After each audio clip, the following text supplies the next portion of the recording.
کتاب کا اتارا جانا خدائے غالب اور حکمت والے کی طرف سے ہے۔ اے پیغمبر، ہم نے یہ کتاب تمہاری طرف سچائی کے ساتھ نازل کی ہے، تو اللہ کی عبادت کرو، یعنی اس کی عبادت کو شرک سے خالص کر کے۔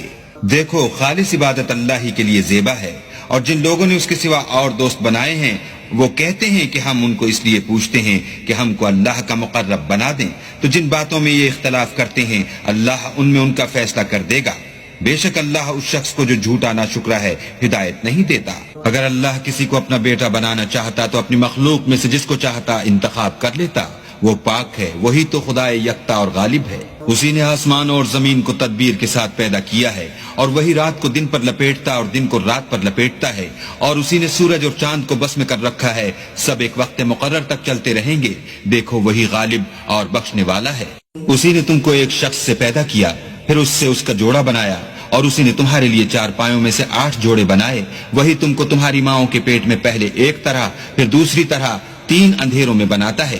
یہی اللہ تمہارا پروردگار ہے، اسی کی بادشاہی ہے، اس کے سوا کوئی معبود نہیں۔ پھر تم کہاں پھرے جاتے ہو؟ اگر ناشکری کرو گے تو اللہ تم سے بے پرواہ ہے، اور وہ اپنے بندوں کے لیے ناشکری پسند نہیں کرتا، اور اگر شکر کرو گے تو وہ اس کو تمہارے لیے پسند کرے گا، اور کوئی اٹھانے والا دوسرے کا بوجھ نہیں اٹھائے گا۔ پھر تم کو اپنے پروردگار کی طرف لوٹنا ہے، پھر جو کچھ تم کرتے رہے وہ تم کو بتائے گا۔ وہ تو دلوں کی پوشیدہ باتوں تک سے آگاہ ہے۔ اور جب انسان کو تکلیف پہنچتی ہے تو اپنے پروردگار کو پکارتا اور اس کی طرف دل سے رجوع کرتا ہے۔ پھر جب وہ اس کو اپنی طرف سے کوئی نعمت دیتا ہے تو جس کام کے لیے پہلے اس کو پکارتا ہے اسے بھول جاتا ہے، اور اللہ کا شریک بنانے لگتا ہے تاکہ لوگوں کو اس کے راستے سے گمراہ کرے۔ کہہ دو کہ اے کافر نعمت، اپنی ناشکری سے تھوڑا سا فائدہ اٹھا لے، پھر تو دوزخیوں میں ہوگا۔ بھلا مشرک اچھا ہے یا وہ جو رات کے وقتوں میں زمین پر پیشانی رکھ کر اور کھڑے ہو کر عبادت کرتا اور آخرت سے ڈرتا اور اپنے پروردگار کی رحمت کی امید رکھتا ہے؟ کہو بھلا جو لوگ علم رکھتے ہیں اور جو نہیں رکھتے دونوں برابر ہو سکتے ہیں؟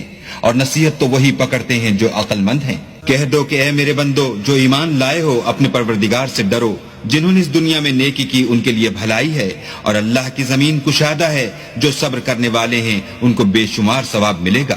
کہہ دو کہ مجھ سے ارشاد ہوا ہے کہ اللہ کی عبادت کو خالص کر کے اس کی بندگی کرو، اور یہ بھی ارشاد ہوا ہے کہ میں سب سے اول مسلمان بنوں۔